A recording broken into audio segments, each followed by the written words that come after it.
Nicaragua, gente que no vende patria, buenos días. Bienvenidos y bienvenidas a Sin Fronteras. Hoy es miércoles 3 de agosto de 2022. Con Carlos José Hurtado y con Luis Enrique Guerrero cuando son las 6 de la mañana con 29 minutos. Sin Fronteras, la revista con William Griggs Vivado.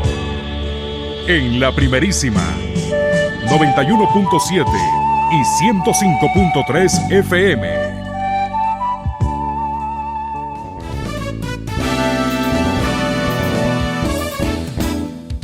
Sin fronteras para decir la verdad.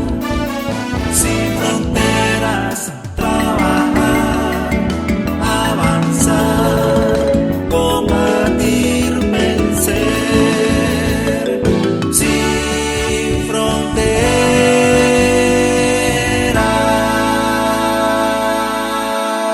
6 de la mañana con 34 minutos. Es inevitable hablar de básicamente 3 temas. O 4, podríamos decir. Y lo vamos a hacer acompañando también lo que ayer ocurrió en el acto del 43 aniversario de la Fuerza Aérea Nicaragüense, la Fuerza Aérea Sandinista, donde el presidente Daniel Ortega hizo algunas revelaciones y sentó posición sobre lo que está ocurriendo entre China y Estados Unidos.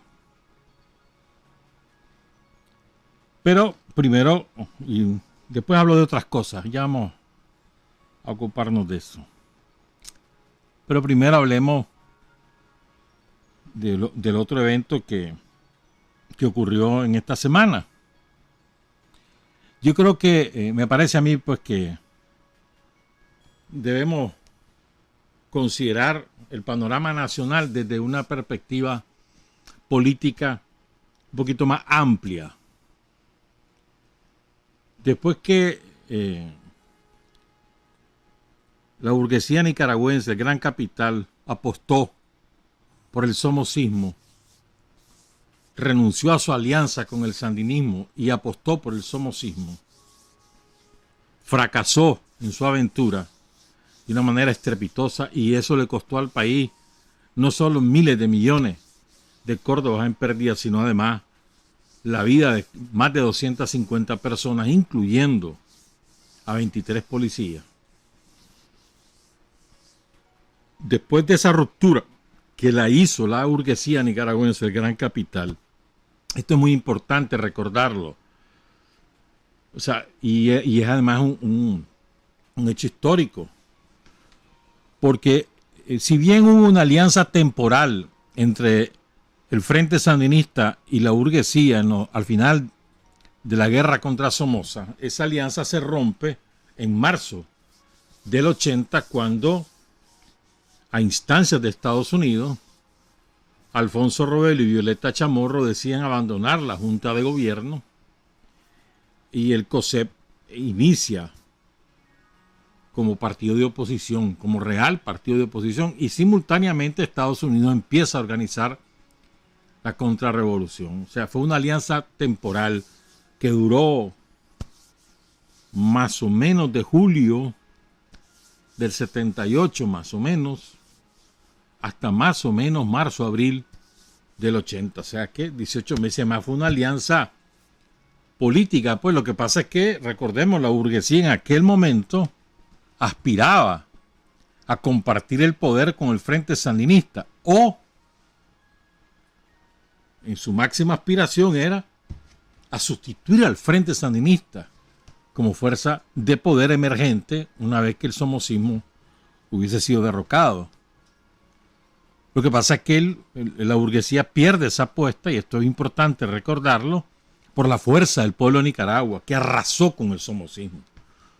La burguesía jamás esperó eso. La burguesía creía de que con la presión que ejerció Estados Unidos para que Somoza renunciara, era suficiente para garantizar que la guardia quedaba con alguno que otro sandinista, y que ellos sustituirían en la parte gubernamental al somocismo. Esa era su apuesta. Y la fuerza del pueblo de Nicaragua los desplaza y los deja en minoría absoluta. Además, sin ningún instrumento partidario.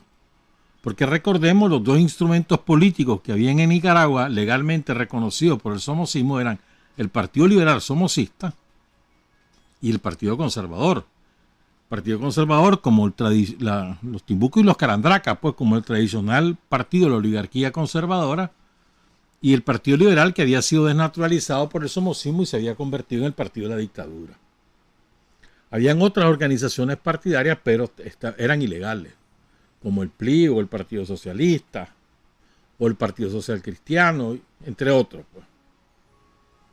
Entonces la burguesía que apostaba, si no a compartir el poder, sino a tomar el poder político, compartirlo con el frente, se queda oliéndose el dedo. A lo sumo lo que logró fue algunos espacios en el Consejo de Estado. El frente reformó el estatuto original, que era para 29, recuerdo, 28 o 29 representantes del Consejo de Estado. Lo reforma y sube la parada a más de 50, pero incorporando a las organizaciones populares. Y el COSEP quedó con un grupo como de 8 o 10 representantes, uno por cámara, me acuerdo bien. Entonces este es un antecedente importante para desembocar lo que quiero decir ahora. Luego la burguesía nicaragüense, un segmento minoritario, se queda en el país, le llamábamos la burguesía patriótica. Se quedó en el país, siguió invirtiendo, siguió haciendo sus negocios en apacibles condiciones concedidas por el gobierno revolucionario, pero la inmensa mayoría se dedicó a conspirar y se fue del país y a acompañar el proyecto contrarrevolucionario de Estados Unidos. Finalmente eso desemboca en las elecciones de 1990, en donde Estados Unidos logra vencer al Frente Sandinista con el chantaje, con un factor determinante que fue el chantaje que utilizó Estados Unidos, que le dijo al pueblo de Nicaragua: mira, a ver, si vos votás por estos sandinistas, yo te sigo haciendo la guerra, así que vos verás qué hacer. Y así fue que la burguesía retorna al poder, el somocismo. Este es un factor importante, ¿ah? Pasaron 17 años desgobernando Nicaragua, como nos recordaba ayer Daniel, ya vamos a hablar de eso. Saquearon el país, destrozaron la vida de los ciudadanos, les confiscaron todos sus derechos sociales, se robaron miles de manzanas de las mejores tierras de este país, destruyeron las cooperativas, arrasaron con la propiedad estatal en la incipiente industria que había en Nicaragua. Chanchadas hicieron. Eso fue la burguesía en este país. Entonces, Daniel sorprende a la propia burguesía y los invita a una alianza, cuyo punto de partida fue el resolver la crisis energética. El país estaba semiparalizado, con racionamientos diarios entre 11 y 13 horas diarias, en 2 turnos. Lo recuerdan, ¿verdad? Me acuerdo bien, aquí en la radio nos tocaba un turno de 6 horas y otro turno de 5 horas. Todos los días. Solo creo que los domingos no había racionamiento. Pero así estaban las empresas también. Eso era una locura, un país de locura era eso. Y eso fue responsabilidad, como muy bien lo recordó ayer Daniel, de la burguesía nicaragüense, de la oligarquía nicaragüense, del gran capital, que eran los dueños del poder político y del poder económico. Recordemos, por ejemplo, cómo sería que ellos eran los dueños del poder político, que un representante personal de Carlos Pela, el dueño del Ingenio San Antonio y de la cervecería Victoria, el Ron Flor de Caña y de la Toyota, vos que le hacés los reales a la Toña y a la Pela con la Toña y con la... Ah, no, aquí tengo a otro, que esto es Ron Plata, sí. Vos sos cerveza, ¿no? La Toña. Bueno, el caso es que un representante de este individuo es el que negoció el CAFTA, el TLC de Nicaragua con Estados Unidos, de Centroamérica con Estados Unidos, para garantizarse esa cuota azucarera, la ventaja de esa cuota azucarera, entre otras cosas, pues. Eso que acaban de hacer el escándalo, que no sé qué barbaridad, el azúcar, nos quitaron la cuota. Esa es la cuota preferencial, a que le regalaban $15 por quintal, regalados. Se los quitaron, pues. Pero ellos siguen comprando, el azúcar la siguen comprando los gringos nada más que a precio de mercado.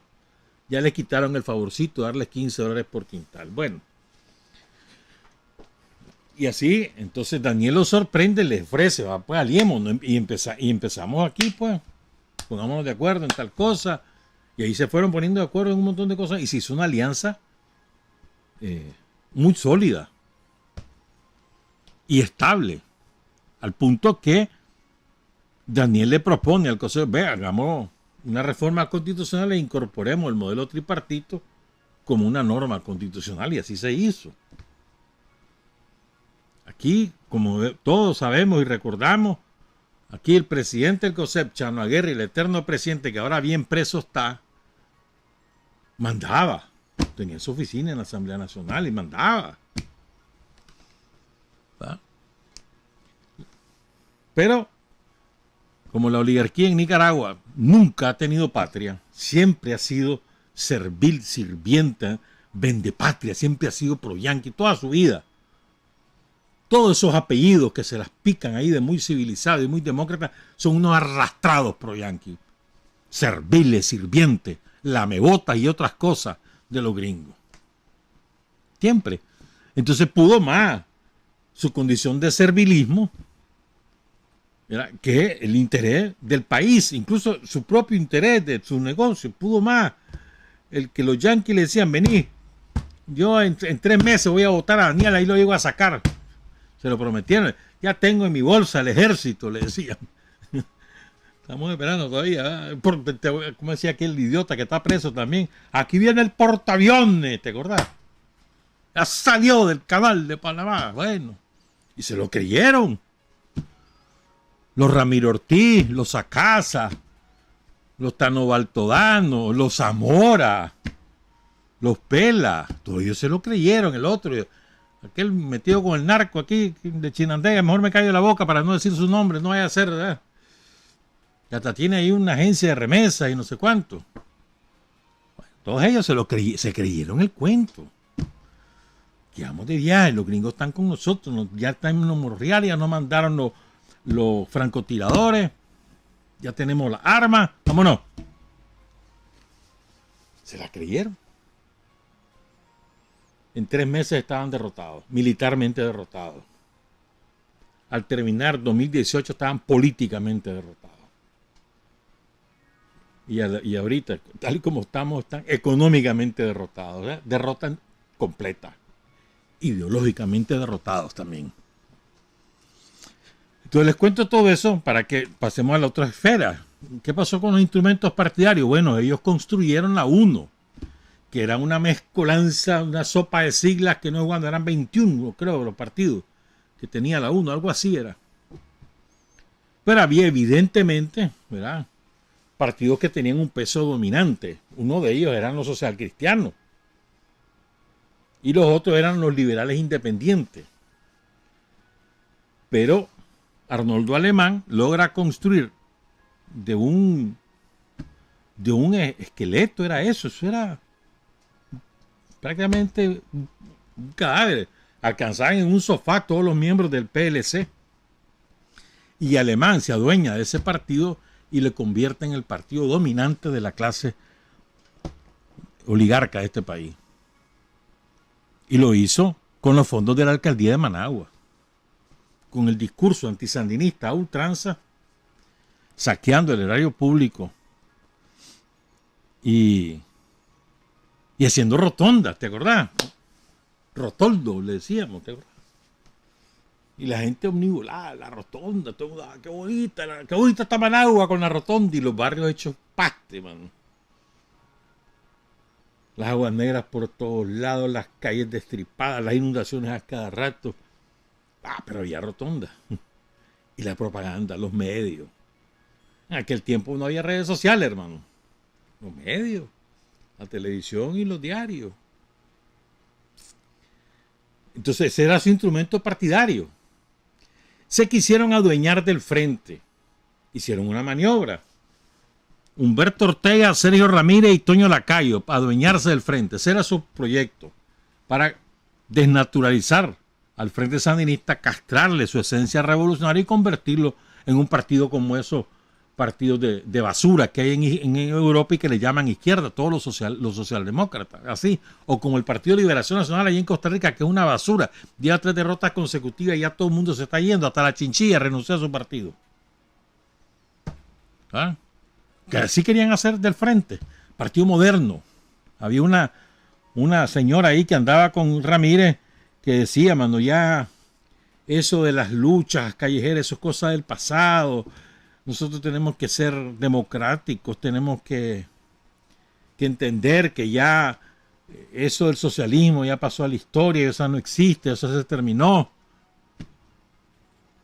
Pero no pudieron con el frente. Entonces, su instrumento era el Partido Liberal. Otros instrumentos, cascarones. El Partido Conservador tuvo un repunte en el 2001 con Noel Vidaurre de candidato. Tenía buenas probabilidades, pero lo mandó a bajar pela. Pactó con Estados Unidos. Bueno, Estados Unidos lo hizo juntarse con Alemán, bajar del caballo a Noel Vidaurre y apostaron por Bolaño. ¿Verdad? Único instrumento partidario. Lo demás eso era la izquierda. Entonces el COSEP actuaba como partido político. Ese era su instrumento político, pues, de presión, de cabildeo. Y con ese partido político es que hizo el acuerdo Daniel con el COSEP, con el partido de los Reales y el partido que además era puente con los Yankees. Entonces después las competencias electorales del 2000, las presidenciales pues de 2011, 2016, 2017, pues sin instrumento partidario la burguesía pues no lo tienen. Se dedicaron a conspirar, se dedicaron a los negocios, se olvidaron que los instrumentos partidarios son los únicos, la única manera de acceder al poder político, y ahí está el resultado, un desastre. Pero además a su partido, que tenía un acuerdo con el Frente de cogobierno, que era el COSEP, lo destrozaron cuando los gringos lo echan. Vaya a pelearse contra los sandinistas. Vaya, Uchu, vaya. Agarraron la vara aquello y se estrellaron. No entraba en sus cálculos la reacción del pueblo nicaragüense, jamás. Y el factor decisivo, como hemos dicho en otras oportunidades, en la victoria o en la derrota del somocismo en el 2018, el factor decisivo, además de la organización, además de que el ejército y la Policía Nacional se mantuvieron leales a la Constitución y a Daniel, el factor decisivo fue el pueblo de Nicaragua jamás dejando de trabajar. Nunca se paralizó el país. Hubo paralizaciones parciales, pero nacionales nunca.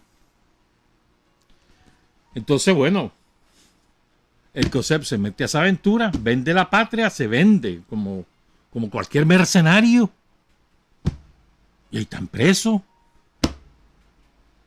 Y no están presos todos, porque los mandamases no cayeron presos. Todos esos que he mencionado, los magnates, esos no cayeron presos. Cayeron presos sus empleados. Sus empleados políticos, sus empleados gremiales, están presos. Y van a pasar un buen rato. Entonces, un dato adicional. En los años 80, el principal partido político interno de la contrarrevolución era el diario La Prensa, que era el que lanzaba las consignas, que tiraba la línea en clave o abiertamente. En los años 90, el diario La Prensa siguió siendo el instrumento de los Estados Unidos para darle la línea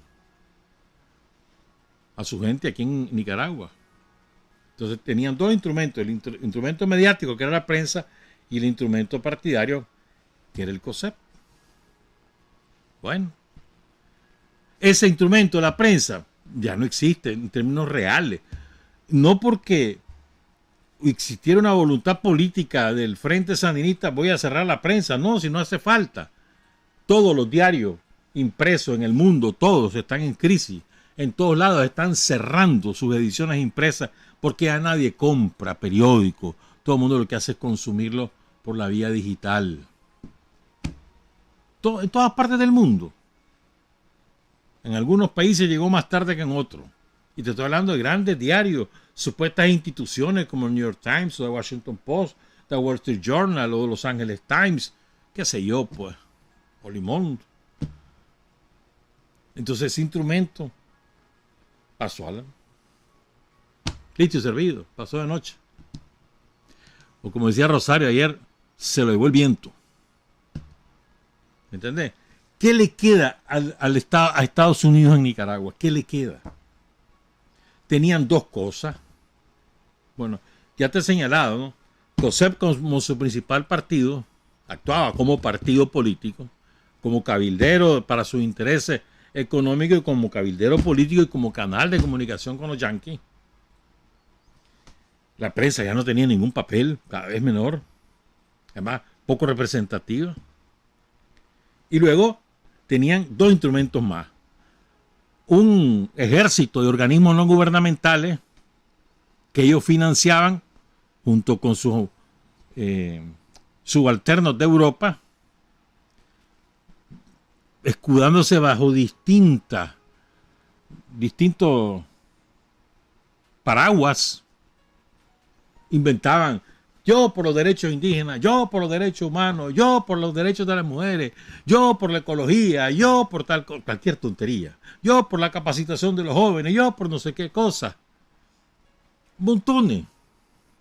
Nicaragua creo que teníamos 5.000. De los 5.000, legalmente hay como 300 legales, que presentan estatutos, balance financiero, estados de cuenta, que rinden cuenta, como 300 de esos 5.000. Entonces todo eso era unos cascarones para lavar dinero y financiar su versión. Ese ejército de ONG. Además tenían su caja de resonancia, redes sociales, televisión y radioemisora. Televisión, no solamente los canales nacionales, sino los canales por cable. No se les olvide eso. Y el otro instrumento es la jerarquía católica, la cual se metió en ese gran acuerdo con la burguesía nicaragüense. Se mete en ese acuerdo como cola de rata. Y, por ejemplo, obtuvo radioemisora, por ejemplo. Bastantes. Señales de televisión por cable, bastantes. Pero en lugar de cumplir para lo cual fueron creadas esas emisoras, que era para la difusión de su manera de entender la Biblia o de entender el Evangelio, para predicar a su manera, desde su punto de vista, que no es el mismo punto de vista de otras denominaciones cristianas, su punto de vista. En lugar de hacer eso, comenzaron a utilizar esos medios para conspirar, para trazar línea. Y eso lo vienen haciendo desde antes de 2018. Más o menos para 2016, para las elecciones de 2016, desde entonces. Desde ahí viene. Bueno. Elecciones de 2016, sí, a ver. 2006, 2011, sí, 2016. Desde ahí más o menos. Poco antes de esas elecciones. Ya empezaron ellos en la onda de conspirar.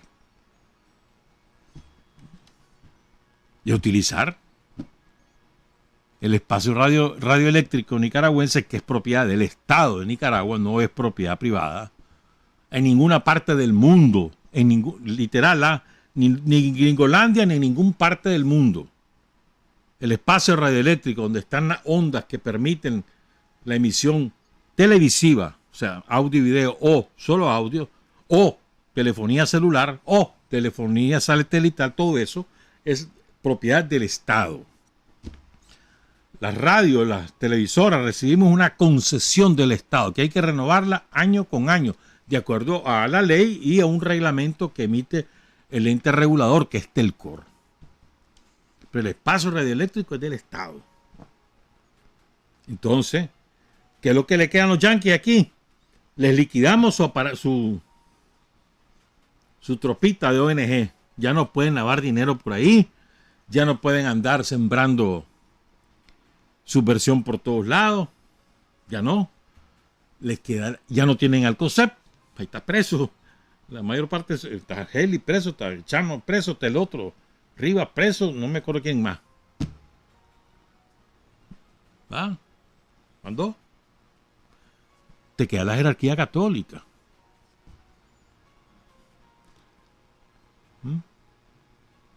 Con el Papa había más o menos, bueno, relaciones respetuosas. Pero de pronto aquel empezó también en las mismas.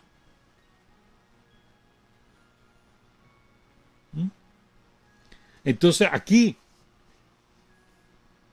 la jerarquía católica está actuando como instrumento para destruir al Estado de Nicaragua. Así está actuando. La jerarquía, digamos, en general, aunque en particular hay algunos obispos que toman distancia y que tienen su propia manera de trabajar. No voy a decir quiénes, pero hay por lo menos cuatro de esos obispos que tienen otra manera de comportarse. Más pastoral, por decirle de alguna manera. Pero hay otros, y ustedes y yo sabemos a quiénes me estoy refiriendo. Al coronel jubilado, a la viuda del somocismo, ya saben quién lo estoy hablando, que son convencidos somocistas. Por cierto, un paréntesis, acuérdense de una cosa: el fascismo como fenómeno político y social lo conocemos en Nicaragua como el somocismo. El somocismo es el fascismo. El somocismo es la adaptación del fascismo a la realidad nicaragüense. Eso es el somocismo. Pero es equivalente. Por cierto. Pues. Entonces, ¿qué ocurre, hermano? Se lanzan advertencias. Mira, no sigas conspirando. Mira, utilizando a monjas para lavar dinero. ¿En serio? Utilizando órdenes religiosas de monjas para lavar dinero y usar ese dinero para conspirar. A ese extremo han llegado algunos curas, pues. Y creen que uno se está oliendo el dedo. O sea, creen que nosotros, como sabemos que tenemos mayoría y estamos consolidados, nos vamos a descuidar. No, hermano. Sí, eso no es así. ¿Verdad? Y además, el tejido, nosotros tenemos distintos tejidos, solo voy a mencionar el del frente. Y ese tejido es poderosísimo. Con oídos y ojos por todos lados.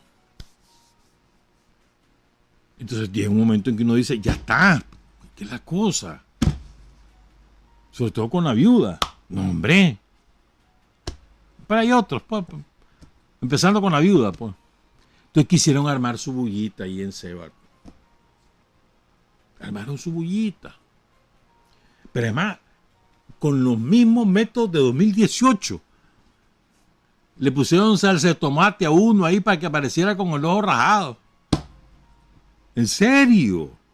Toda pinta rayada. Se le notaba además toda la pinta rayada. Entonces lo ponían más oscuro o más tipo blanco y negro para que uno no advirtiera bien cómo era la cosa.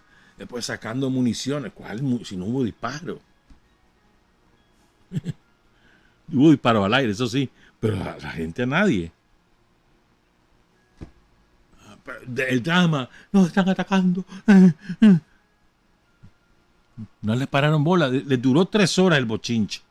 Se acabó. Se acabó. No hay forma. Entonces, yo creo que es que a veces creen que de verdad que creen que nosotros somos babosos. Y que Daniel no sabe. No, hombre. Les puede dar clases todos los días si quieren. ¿Verdad que le deberíamos decir a Daniel, verdad, que haga una universidad donde él es el catedrático y rector de alfabetización política a todos estos babosos de la contrarrevolución en Nicaragua? Tal vez ahí aprenden algo, ¿verdad? Entonces ayer Rosario lo dijo, a ver, ¿cómo te lo pongo? Mejor no lo pudo haber dicho. Y yo quiero compartirlo con ustedes. Pues las declaraciones que ella ofrece después del acto de la Fuerza Aérea, entonces Rosario aborda, sin mencionar a los curas y sin mencionar lo que ocurrió en Sébaco, pero se les dice las 4 verdades como debe ser, hermano. Escuchemos a Rosario Murillo, vicepresidente de la República. Aquí vivimos una vida sencilla. Aquí estamos expuestos a que un día digan una cosa, otra, pero aquí también conocemos de firmeza, de fiereza, del amor, de la pasión, del entusiasmo que conocemos y tenemos. Cuánto amor, cuánta pasión, cuánto entusiasmo por la vida nos legó el príncipe de la paz, del amor. Cristo Jesús nos enseñó a ser grandes en amor, valientes y a derrotar el odio. Ese odio que todavía hoy vemos aparecer ahí de cuando en vez. Y lo más increíble, odio saliendo de bocas que supuestamente deberían emitir mensajes de amor, de cristianismo, de solidaridad. No les creemos, porque los hemos sufrido, padecido y combatido también a esos que han vociferado, creyéndose pastores contra el pueblo y la familia, y el derecho de las familias a vivir tranquilos, trabajando, prosperando y alcanzando bienestar. Ese odio todavía ahí se manifiesta, pero nosotros estamos fuertes, potentes, porque estamos llenos de amor. Y con amor vencemos el odio, porque el amor es más fuerte. El amor a través de nuestra historia, amor a Nicaragua, amor a la patria, amor, respeto a nuestro sentido de dignidad nacional. Es el que prevalece, ha prevalecido, y los demonios, los que están llenos de odio, los agrios, los ácidos, los amargados, ahí van quedando en el camino, desaparecen, porque el viento se los lleva. Ya son parte de lo que el viento se lleva y se llevó. Aquí estamos en una Nicaragua bendita, llena de patriotismo, llena de idealismo, llena de valores, siempre libre, siempre de familia, siempre consciente de que la potencia nuestra es nuestra fe, nuestro espíritu y eso que hemos heredado de los grandes, el amor que es más fuerte que el odio y el amor que construye, que no destruye. Agrios, ácidos y amargados, dijo ella, ¿verdad? Los ácidos, los amargados, los agrios, veneno puro, hermano. Yo no sé, ya lo he dicho un montón de veces, pero es que yo tengo aquí en la jupa, metido aquella imagen que golpea, ¿no? De la vida del somocismo, que lo van cargando unos campesinos. Como ese sintió ya Jesucristo, el desgraciado. El emperador, él se sentía, mano, y diciéndole así, solo eso aquí, mano. Hay algunos que se engañan, ni modo, pues, pero. Entonces, aquí, recuerden, hermano, aquí la defensa del poder. Y la defensa del poder del pueblo, no es la defensa del poder tuyo ni mío. Eso vale, hermano. Vos y yo somos temporales. podemos estar un día, el día siguiente no estamos y eso no importa. La gente es permanente, el pueblo es permanente. Es el poder del pueblo para salir de la pobreza, para progresar, para vivir tranquilo. Para eso es el poder. Y esa defensa del poder es irrenunciable. Y más, usas todos los instrumentos a tu disposición para la defensa del poder. Y eso es lo que hacemos. Sin ningún tipo de pruritos. Se aplica la ley cuando hay que aplicarla. Ya está. Para defender el poder del pueblo. Regresamos con las otras dos cosas de lo que habló Daniel ayer. Las 7:09. Hay hombres que luchan un día y son buenos. Hay hombres que luchan un año y son mejores. Pero hay hombres que luchan toda la vida. Esos son los imprescindibles. Ese discurso de Daniel de ayer está bien pensado, o sea, está meditado. Daniel fue escogiendo las palabras, no, eso no lo dijo al bolsazo. La manera que él va hilvanando todas las ideas, además cómo las va relacionando unas con otras, de manera que queda coherente todo. Eso se la pensó bien Daniel y cuidó sus palabras. Uno lo nota, pues, tanto en lo que dice como en la manera en que lo dice y también la pose que él ocupa para decirlo. Ayer, por ejemplo, ocupó el podium para hablar y eso generalmente cuando estás en el podium te relajas menos y te permite concentrarte y seguramente por eso Daniel lo hizo así. Entonces hay que ponerle atención a ese discurso de Daniel de ayer. Entonces nosotros lo partimos en dos. Habló de otras cosas, pero quisimos extraer dos aspectos principales. Uno es lo que él revela de un enviado clandestino de Estados Unidos que quiso iniciar contactos con Nicaragua y ahora entendemos por qué Daniel dijo lo que dijo hace un par de semanas. Y como Daniel de tonto no tiene un pelo, no, papito. Si vos querés hablar conmigo, andate a Washington. Que el Departamento de Estado le mande una carta ahí al embajador. Que el embajador nos notifique a nosotros y entonces hablamos un diálogo formal. O sea, es que, a ver, ¿por qué? ¿Saben por qué? Porque esto tiene que ser, no solamente tiene que ser oficial, sino que además público. O sea, no tenemos por qué nosotros andar escondiendo. Los yanquis quieren hablar con nosotros. Daniel siempre ha dicho que está abierto a dialogar con Estados Unidos. Siempre lo ha dicho, pero sobre la base del respeto. Sobre esa base, lo que quieran.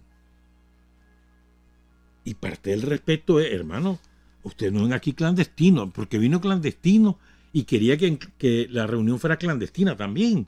Calladito, vos y yo nada más, vamos aquí a cuchubalear. Y entonces, ¿qué creen que? O sea, ¿creen que aquí Sandino, lo que nos pasó a nosotros con Sandino fue de balde? O lo que nos pasó en Esquipula, hermano. La revolución, la dirección de la revolución encabezada por Daniel en el año 87 firma el acuerdo de Esquipula II de buena fe.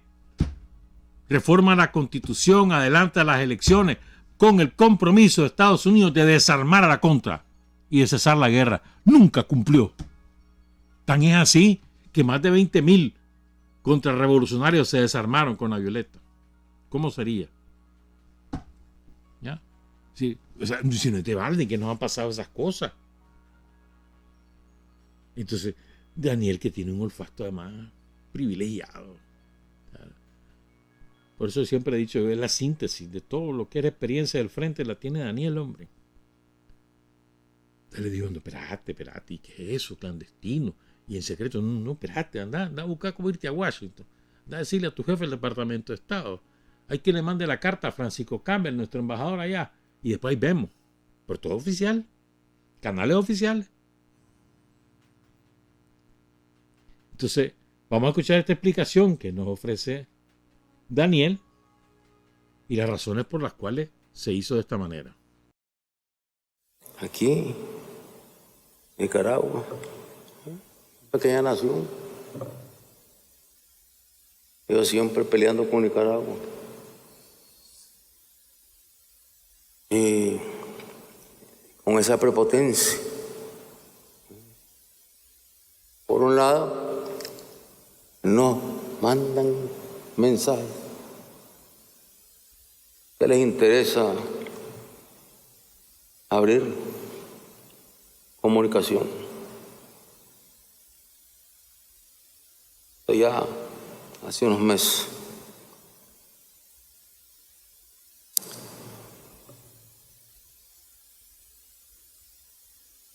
Pero como ya los conocemos,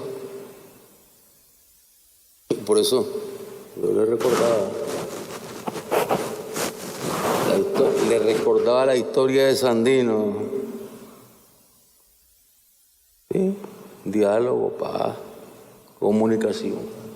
¿Para qué? Para asesinarlo. Y hemos preferido guardar distancia ante esos mensajes que nos han enviado. Y efectivamente mandaron un mensajero aquí, que estuvo aquí en Nicaragua, y no lo hicieron por la vía oficial. El mensajero que un funcionario del Departamento de Estado estuvo aquí, que quería reunirse allá. Y le dijo que tendría que venir por los canales oficiales. Tendría que ser una comunicación que tendría que venir a través de nuestro embajador allá en Washington y lógicamente a través de la embajada de los Estados Unidos aquí, como para poder recibir a un emisario. Y no en la forma en que vino clandestino. Vino clandestino. Y luego dicen que van a nombrar un nuevo embajador, mandan la propuesta de quién va a ser el nuevo embajador. Bueno, hasta donde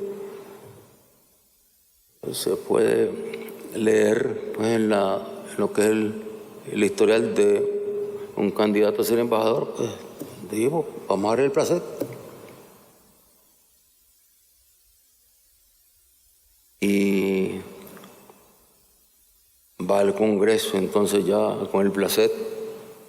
Sin el placet no lo llevan al Congreso, pero como les habíamos dado el placet, lo llevan al Congreso, al que está de candidato a ser embajador en Nicaragua.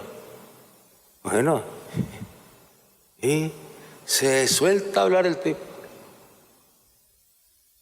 como que fuera un William Walker, y que va a ser el gobernador de Nicaragua, y que va a venir aquí a acabar con el gobierno de Nicaragua. Sí, tranquilamente hablando ante el Congreso. Entonces inmediatamente les comunicamos que le retiramos el placet. Porque es elemental. Ya sabemos que cualquier embajador yanqui viene con propósito conspirativo. Siempre están conspirando. Pero bueno, como dice la canción, afuera, que digan lo que quieran. Pero aquí, en Tierra Nica, se respeta mi bandera. Son cuestiones elementales que están en las normas de los acuerdos de Viena. Y que un embajador sabe que por mucho que no, que represente a un gobierno que quiere destruir al gobierno con el cual está él ahí, estableciendo esa comunicación porque es el embajador, no tiene por lo menos el cuidado de no estar haciendo mensajes agresivos ni irrespetuosos dentro del país. Claro, conspiran, sí, en las embajadas se conspiran, se reúnen, ahí andan, eso lo sabemos perfectamente bien. Pero bueno, se cumple el principio. Pero este ni siquiera ha venido al país y ya empezó a despotricar. Pues que se quede afuera, gritando lo que quiera, pero aquí en tierra Nica se respeta mi bandera. Sí, se respeta mi bandera.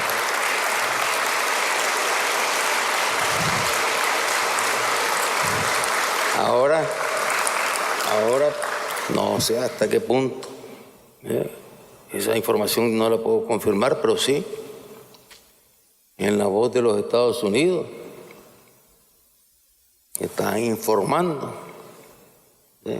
que habían entrevistado a un funcionario del Departamento de Estado y que este había dicho que ellos van a mantener a este tipo como embajador.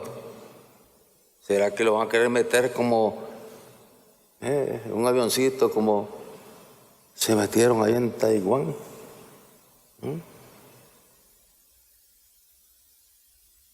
Hasta ahí llegará la prepotencia, la locura de esta gente.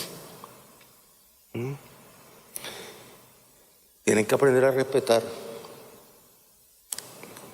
Los Estados Unidos tienen que aprender a respetar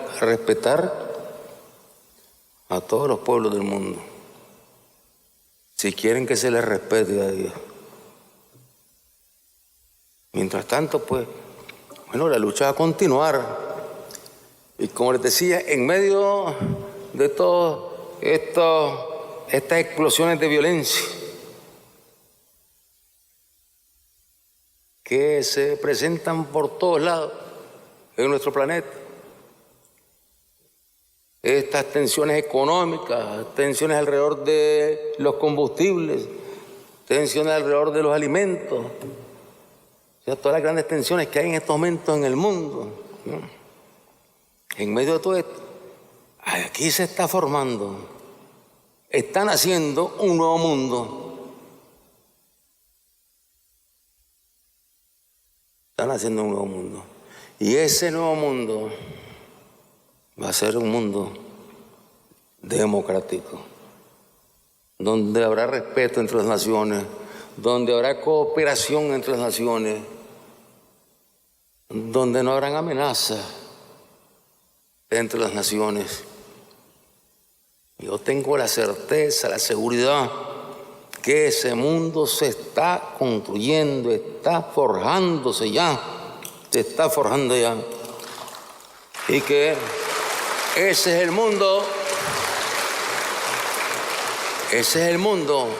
que va a traer paz, estabilidad a la humanidad. Estamos claros, pues. Eso es lo que pasó con el embajador y lo que pasó con la propuesta de comunicación. Por eso Daniel nos decía, nos recordaba, ¿verdad? Para el 19 fue eso, ¿verdad? Lo de ni tantito así, sí, un poquito antes. Que es la famosa frase del Che. Que nunca hay que creerle a los gringos nada, hermano. Si esto te dicen azul es porque es negro, si te dicen negro es porque es amarillo. Nunca, jamás. Mira ahorita lo que hicieron en este caso de Taiwán. A ver, ¿qué es lo que pasa en Taiwán entre Taiwán y China? Vamos a recordar algunas cosas, vean. Taiwán es una isla, una superficie más grande que El Salvador, es como 35,000 kilómetros cuadrados, más o menos. Poco más, poco menos. Pero es más grande que El Salvador, pero mucho más pequeña que Honduras o que Nicaragua o que Guatemala, pues. Está superpoblada, tiene alrededor de 30 millones, creo, de habitantes. Está a apenas 180 kilómetros de las costas de China continental. Solo 180 kilómetros. ¿Ah? Y ha sido de China toda la vida.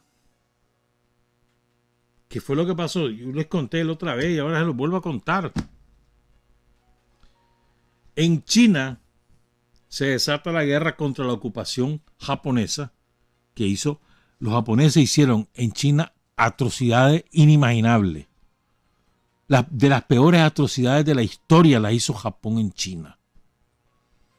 Solo te cito un ejemplo. Hay una ciudad, una sola ciudad, en una semana mataron a 350,000 seres humanos. En una semana. Para que tengas una idea. Atroz. Entonces habían dos agrupaciones. Estaba la República de China. Estaba Chiang Kai-shek, que era el líder de esa república. Había una alianza entre Chiang Kai-shek y Mao Zedong, que encabezaba el Ejército Popular de Liberación y el Partido Comunista de China, ¿verdad? Que se habían aliado para sacar a los japoneses. Pero Chiang Kai-shek traiciona a Mao, asesina un montón de dirigentes comunistas en varias ciudades importantes de China y se rompe la alianza. Entonces, Mao se lanza contra la ocupación japonesa y contra Chiang Kai-shek y derrota a los dos. ¿No? Entonces Chiang Kai-shek, que ya había forjado una alianza con Francia, con los gringos, con los ingleses, ya había forjado alianza con Japón mismo, fíjate vos. Entonces, cuando es derrotado por las fuerzas del pueblo chino, sobre todo los campesinos, porque la inmensa mayoría del ejército que encabezó Mao, la gran marcha, por ejemplo, era campesina, la inmensa mayoría. Entonces, Chiang Kai-shek, con la ayuda de los yanquis, de los británicos, de los franceses, de los japoneses, huye con toda su gente y se instala en la isla de Formosa. ¿Verdad? Yo te citaba el otro día el ejemplo. Es como que si aquí en Nicaragua, nosotros, después que vencemos al somocismo, como que los somocistas, como que Somoza se hubiera ido a Corn Island y se hubiera adueñado de la isla y dijera: aquí yo voy a hacer mi república. Es igualito. ¿Por qué China no lo pudo impedir? ¿Por qué Mao no lo pudo impedir? Hombre, porque ese país estaba sumido en la más profunda de las miserias. Analfabeta, atrasado, cercado. Sin la Unión Soviética, quién sabe qué hubiera pasado con China. Sin Lenin primero y después sin Stalin. Pero son los que le dan la mano a China. Después se pelearon y bueno, pero esa harina de otro costal. Pero ese país era sumamente atrasado. No tenían fuerza para poder, ni militar, ni política, para poderse meter a la isla de Formosa y decir: esto es mío, váyanse de aquí, o si quieren quedarse aquí, estas son mis reglas. ¿Ya? Pero ¿qué ha ocurrido con el correr del tiempo? Sobre todo en los últimos 50 años, Estados Unidos ha ido utilizando la isla de Formosa como una base militar emplazada frente a China. Entonces, China no se puede dar el lujo de permitir, entre otras razones, no se puede dar el lujo de permitir que ahí se declare una independencia y que se la reconozca a muchos otros países, porque eso implicaría que se legitima, se legaliza la base militar gringa, la plataforma militar gringa, incluso nuclear, contra China. No se puede dar ese lujo. Desde el punto de vista de la seguridad, los intereses de seguridad de China. Además, las raíces históricas, o sea, eso es parte de China, pues ya está. Yo te digo, como que quisieran, aquí el somocismo, la contra, se hubiera ocupado Corn Island, a ver cómo hubiéramos reaccionado todos, si eso es nuestro. ¿Qué vas a hacer? O va pues, que hubieran agarrado Corinto, pues. Cortan el puerto y se quedan con la isla de Corinto, y ahí se instalan, pues, el somocismo y la contra. ¿Cómo hubiera reaccionado? Es inaceptable. Pues, Ometepe, pues. Ometepe está dentro del territorio, por eso Corinto o Corn Island, para que tengamos una idea, pues. Entonces, desde el punto de vista histórico, el fundamento histórico es inaceptable para China, no puede ser. Y desde el punto de vista de la seguridad, menos. Entonces China no ha dicho de que se vuelvan comunistas los taiwaneses, no ha dicho eso. Lo que les ha propuesto el gobierno de la República Popular de China, lo que les ha propuesto a los taiwaneses: Mira, un país, dos sistemas. Vos tenés tu sistema capitalista, lo puedes seguir, pero te vas a gobernar por la Constitución de la República Popular de China. Eso es lo que les ha dicho. Pues no les ha dicho háganse comunistas. Como no les digo a los de Hong Kong, ni el otro enclave donde están todas las salas de juego, no me acuerdo ni el nombre. Hong Kong es un pedazo de territorio que se lo había adueñado Gran Bretaña después de la guerra con China, y China luchó y luchó y luchó hasta que logró que Hong Kong pasara nuevamente bajo soberanía de China con un sistema capitalista y regido por sus leyes, pero con un gobernador electo por el pueblo de Hong Kong, pero bajo la Constitución de China. Y ahí está Hong Kong. Entonces, ¿qué es lo que puede ocurrir? China hizo varias advertencias, parecían que eran de carácter militar. Realmente lo que les va a hacer China va a golpear donde más le duele a los gringos. ¿Dónde le duele a los gringos? ¿Dónde les duele? En los reales, ahí les va a golpear. Y va a golpear a Taiwán también. ¿Dónde les va a doler? En los reales. Por ejemplo, ya a partir de hoy ya está prohibido. China ya va a dejar de exportar a Taiwán arena, que es indispensable para la industria de la construcción, porque no tienen arena en la isla de Formosa, y distintas verduras y cosas así ya no van a salir de China. A ver qué hacen. Y van a ir escalando. Después tienen los metales preciosos. Tienen un montón de cosas los chinos, bueno, que son indispensables para la industria nuclear, para la energía nuclear, que en Estados Unidos es muy importante, las plantas nucleares que producen energía eléctrica. Entonces, lo que le llaman tierra rara, tiene un montón de palancas, lo va a golpear donde más les va a doler. Y la crisis, como efectivamente dice la Washington Post, en la edición de hoy dice eso, la crisis con Taiwán no es ahorita, que está la Pelosi, ya se fue, ya está en Japón o en Corea, va para Japón y después se regresa. Ahí no es, la crisis es después.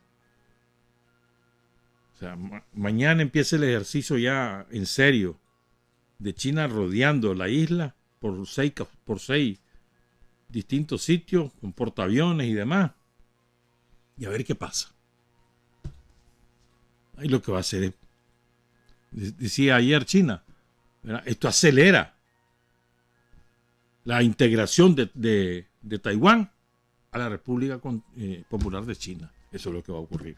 Ahí es donde lo va a golpear. Como ayer, como muy bien decía Daniel. Daniel se posiciona con claridad. Esto es muy importante. Vamos, ya tengo que irme porque dura bastante lo de Daniel. Pero es que, o sea, nosotros nos posicionamos con claridad. No andamos con medias tintas. Estamos al lado de China, estamos al lado de Rusia, sin medias tintas. Y ella lo dijo clarito, Daniel, clarito, para que no nos enredemos. Esto es muy importante, sobre todo en términos de política exterior. Hay que decir claramente con quién estás. No podés andar navegando en dos aguas. Y más nosotros hicimos esta apuesta no de ahora, esta apuesta viene de años. Inspirada en nuestra propia realidad. Nuestra realidad es que hemos sido agredidos por el imperialismo norteamericano una y otra vez. Entonces, en esa realidad, desde esa realidad vos forjás alianzas estratégicas. Y ya está. Con Rusia, con Irán, con Venezuela, con Cuba. Y estamos construyendo esa relación estratégica con China. No es de ahora, sí. La vamos construyendo. Pero entonces por eso a mí me encantó la manera como abordó ayer Daniel este asunto. Él recordó al principio lo que fue Chávez. Fue una manera muy bonita de recordarlo. Él volvió a contar algo, ya lo había contado él, ¿verdad? Como la primera, cuando viene Chávez a la toma de posesión del 2007, el 10 de enero, ¿verdad? Le dice a Daniel cómo resolver el asunto del racionamiento, después de explicar, Daniel, ¿verdad?, todo lo que nos pasaba en ese momento y cómo la burguesía, ¿verdad?, hasta en eso fracasó, hasta en proporcionarse su propia energía para funcionar. No sirve la burguesía para administrar un gobierno. En este país es un desastre la oligarquía.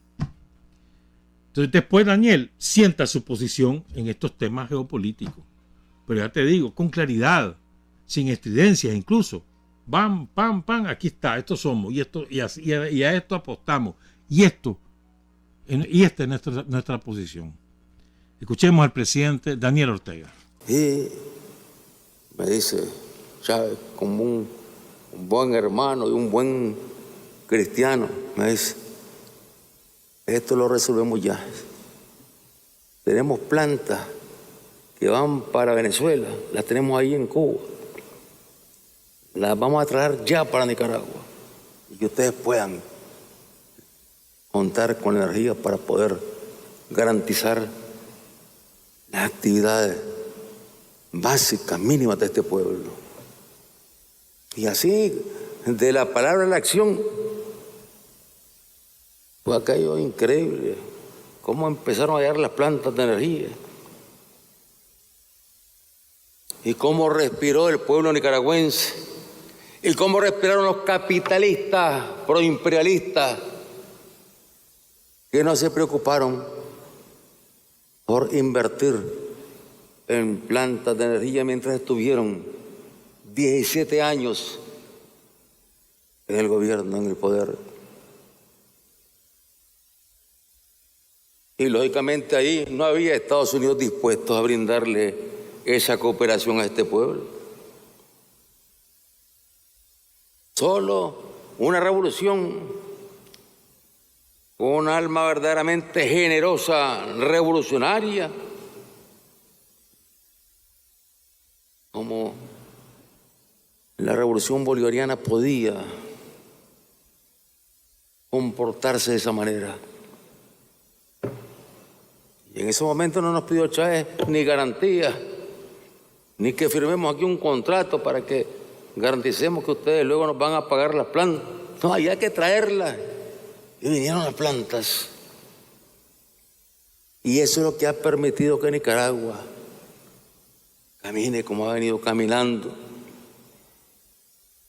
Para que Nicaragua creciera como venía creciendo, totalmente en paz. Para que Nicaragua lograra una gran alianza. Trabajadores, pueblo, empresarios. Porque se logrará contar con ese instrumento básico para que un país pueda caminar. Y eso nos dio la fuerza para poder hacer esa gran alianza, para desarrollar al país, para combatir la pobreza, para fortalecer las instituciones del Estado nicaragüense, incluyendo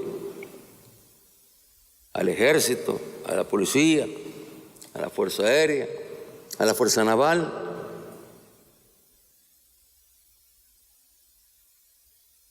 Contando lógicamente con la cooperación de otros pueblos hermanos, ya en ese campo. Ahí hemos contado siempre con una cooperación invaluable desde el triunfo de la revolución. Una cooperación en todos los campos que nos la brindó otra revolución.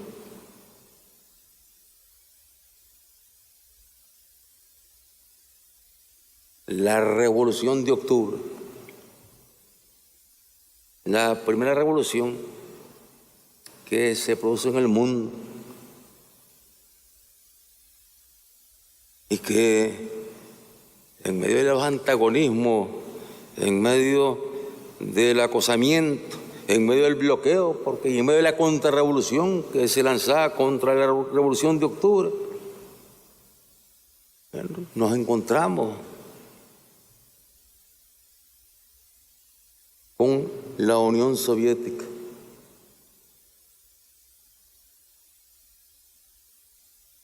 Encabezada por Rusia. Y ahí se estableció una relación de hermanos, sin condiciones, sin condición alguna. Una cooperación para poder contar con las herramientas básicas para el ejército y por lo tanto para la Fuerza Aérea y para las fuerzas blindadas y para las diferentes fuerzas de nuestro ejército. Contar con medios para la defensa. No eran medios para agredir a nadie. No eran medios para agredir a ningún país. Simplemente era para garantizar la defensa de nuestro país, que ya estaba amenazada nuevamente por el gobierno norteamericano. Son dos momentos extraordinarios en nuestra historia.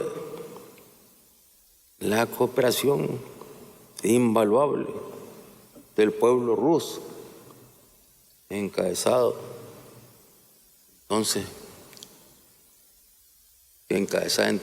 lo que era la Unión Soviética, y luego en esta nueva etapa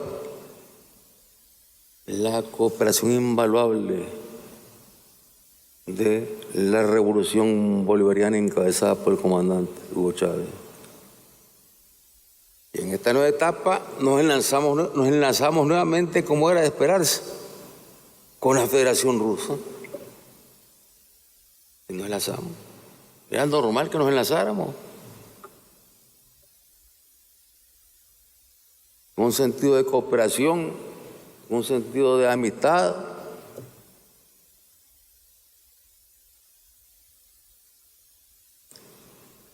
¿Cuándo?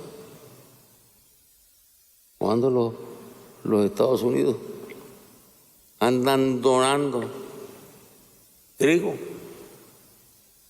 no, lo colocan en el mercado. Los hermanos de la Federación Rusa le han donado trigo a este pueblo. Aquí en esos 17 años de gobiernos neoliberales no se renovó la flota vehicular del transporte público y estaba totalmente destrozada. Y ahí la Federación Rusa nos brindó la cooperación compartida con México también. Cooperación que hemos agradecido siempre del pueblo y gobierno mexicano. Y se reactivó con la Federación Rusa la relación que teníamos histórica,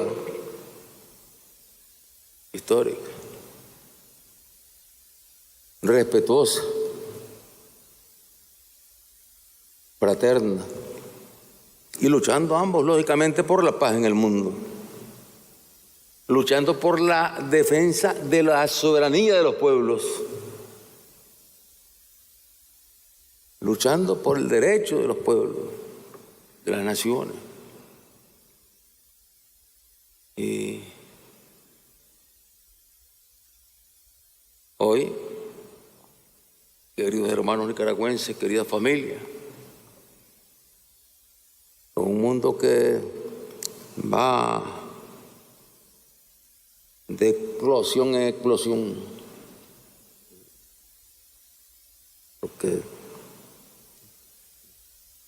y son explosiones que tienen que ver con, como lo decía, lo mencionaba en una ocasión, tienen que ver con el parto.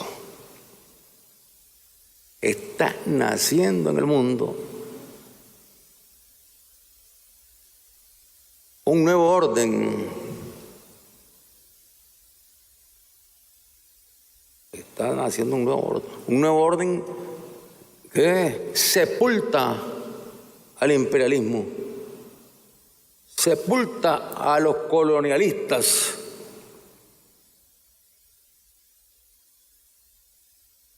y abre campo a una democracia de naciones,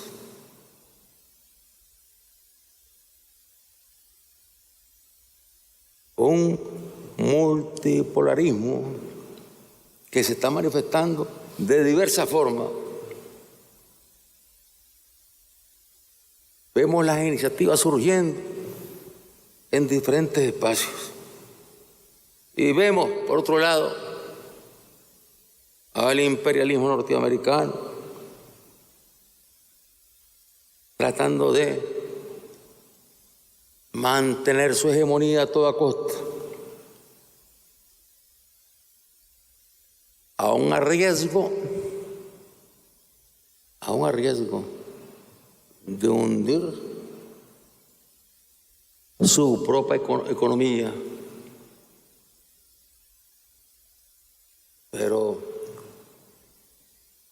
en la actitud prepotente de sentirse que todavía pueden mantener su hegemonía, que pueden y deben defender su hegemonía, lo que están haciendo es hundiéndose ellos mismos. Sí, se están hundiendo ellos mismos. Y le están provocando un gran daño al pueblo norteamericano.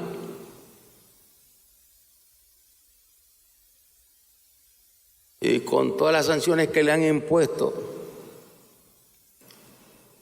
a la Federación Rusa, que está librando una guerra justa contra el fascismo, contra el nazismo, que está enquistado ahí en el poder de los golpistas en Ucrania. Están destruyendo la economía europea. Están liquidando la OTAN también, la están liquidando.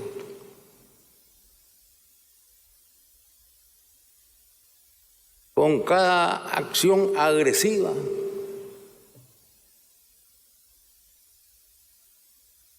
con las múltiples decisiones que han tomado para tratar de destruir a la Federación Rusa. Y también tienen como objetivo destruir a la República Popular China, porque los ven como los dos grandes poderes que los están rebasando ya. Están rebasando en cuanto a desarrollo, en cuanto a ciencia, en cuanto a tecnología. Y se han ido contra la Federación Rusa. Y ahí está Rusia dando la batalla contra el fascismo. Una batalla contra el fascismo. El fascismo no desapareció con la caída del búnker, donde los primeros en llegar fueron los soldados del Ejército Rojo y clavaron la bandera ahí, donde había estado el puesto de mando del tirano Hitler.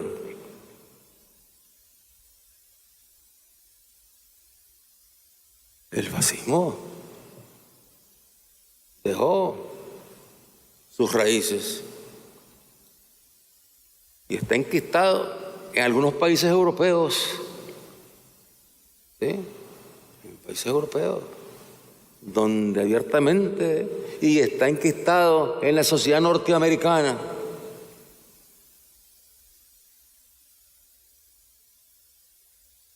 Sí, está enquistado allí en Ucrania, sí. Un gobierno fascista.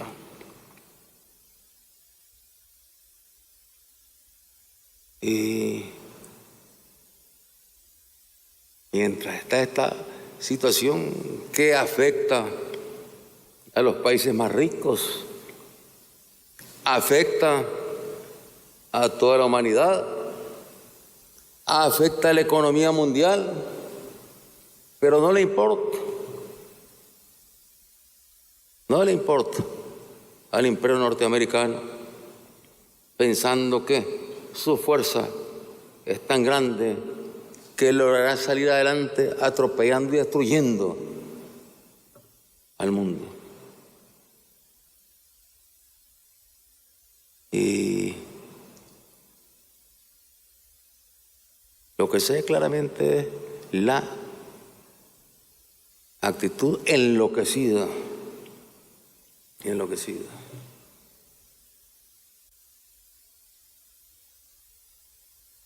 Una actitud enloquecida donde lo vemos lanzando agresiones contra la República Popular China. ¿Qué daño le ha hecho la República Popular China a Estados Unidos? ¿Qué daño le ha hecho la República Popular China a los pueblos del mundo? ¿Qué daño le ha hecho la República Popular China a los pueblos de América Latina y el Caribe, de África, de Asia? Y lo dicen los mismos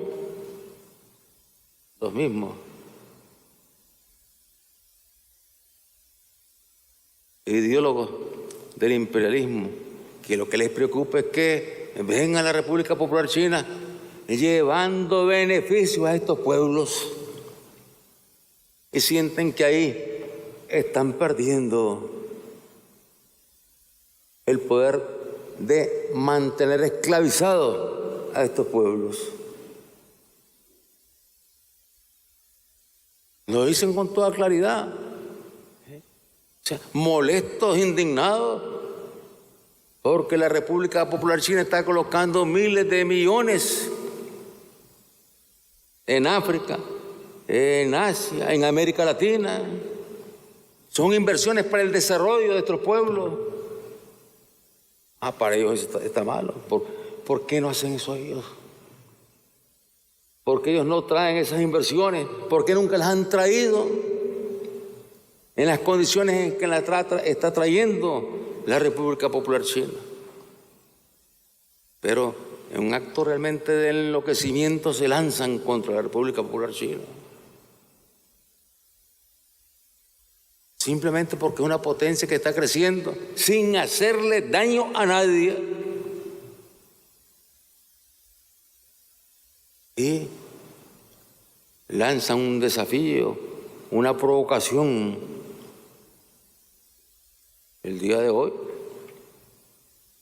en la madrugada, cuando vemos a una alta autoridad del Estado norteamericano, del gobierno de los Estados Unidos, una actitud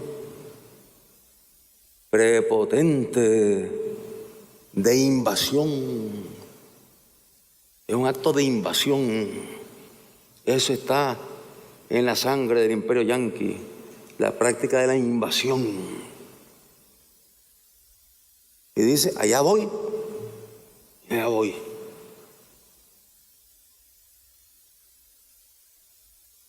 Se sienten con el derecho de invadir un territorio que bien lo saben ellos, porque ellos fueron parte de esos acuerdos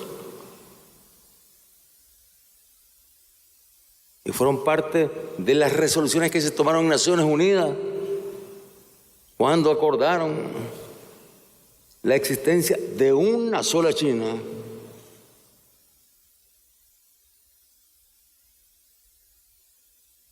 Pero ellos, en el fondo, no estaban de acuerdo. Y la prueba es esa, lo vemos ahora. Lanzando una provocación. Esa es una provocación.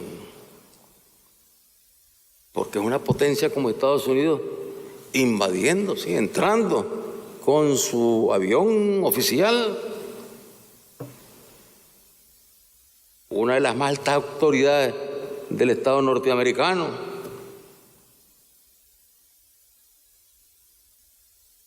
Entrando.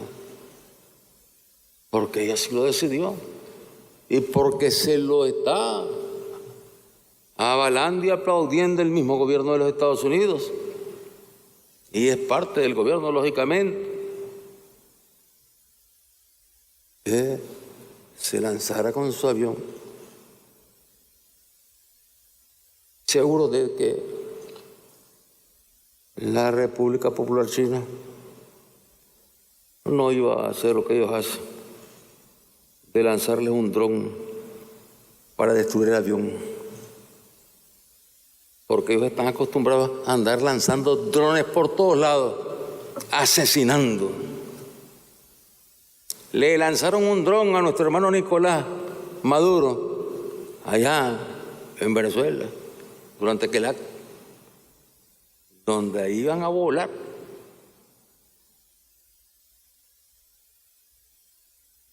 A todos los ministros, funcionarios, mandos del ejército que estaban con Nicolás presidiendo el acto. Y esos fueron ellos. Y ahora lanzando drones de nuevo en Afganistán y jactándose de que lanzaron un dron donde mataron a un dirigente que ellos califican de terrorista. Después que salieron huyendo de Afganistán, después que firmaron acuerdos ahí mismo, es que ya esa práctica iba a desaparecer. Ahora vienen y como que necesitan sangre en las actuales condiciones. Entonces lanzan el dron y sale el vaquero jactándose.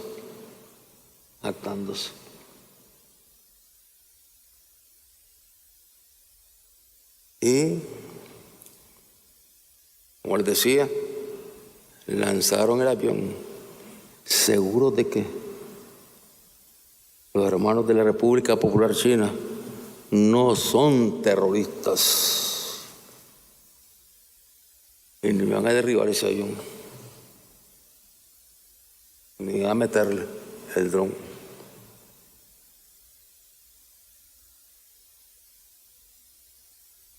Un acto de prepotencia, de tratar de reafirmar que ellos son la potencia hegemónica, que siguen siendo la potencia hegemónica que va a destruir a la Federación Rusa y está destruyendo a los países de la Unión Europea, les está destrozando la economía, les está destrozando el comercio, les está destrozando la posibilidad incluso de vivir. ¿Por qué? Porque viene el invierno y hace falta calefacción. Ya los expone a la muerte. Los expone a la muerte. Y este paso que han dado el día de hoy, que nosotros hemos condenado, lógicamente, es un acto que no tiene otra calificación más que de un acto demencial de quien siente que se derrumba el imperio.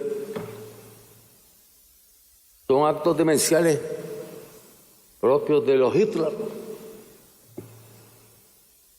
que sienten que son del imperio y entonces buscan cómo fortalecer posiciones, lanzándose a desafiar a la República Popular China, a invadir. Esa es una invasión la que se produjo hoy. Esa es una invasión, es un delito. Es un crimen, es un delito, es una invasión.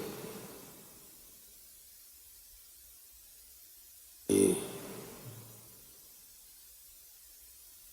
estamos seguros, sí, que la fortaleza, la inteligencia milenaria del pueblo chino, una experiencia que está ahí, bajo la conducción del presidente Xi Jinping, está ahí. estamos seguros que sabrán